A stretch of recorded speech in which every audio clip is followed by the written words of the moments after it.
All right. So I wanted to do a quick follow-up to last night's video.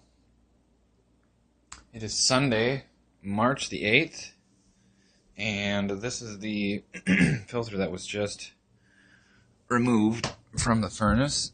The same one that was reading close to 1,000 counts per minute. Somewhere. Oh, here. Just to keep it a little more scientific, I had made some markings on the filter.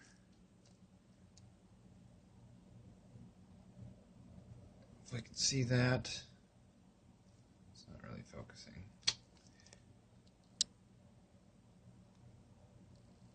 There. So if you compare that to the video last night, it should be a match. So this is the same filter. And we're going to gently take this guy out.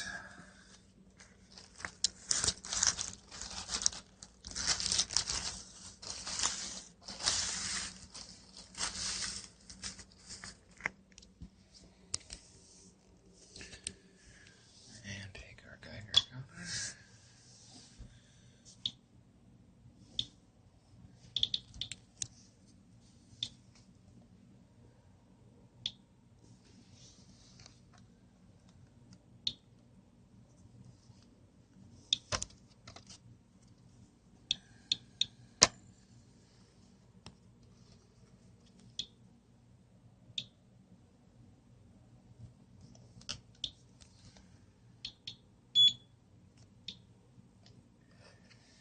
All right, and we're going to check it again.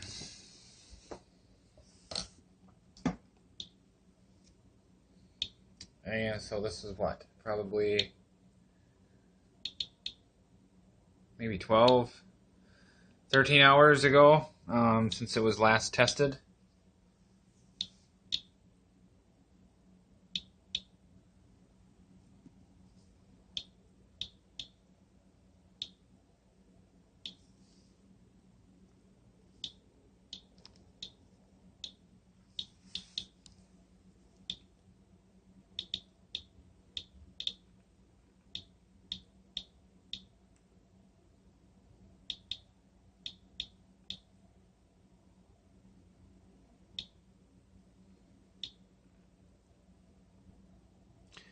As you'll note, it's considerably less, considerably fewer counts per minute here today. Only, maybe 13 hours ago, I want to say it was probably 13 hours since this filter was last tested. I mean, it's a little bit elevated, but nothing. I mean, hell, it was almost 1,000 counts per minute just last night, and now it's all gone mysteriously. I don't know what to tell you. It's kind of weird to me. I don't really understand it. Let's try the other side quick.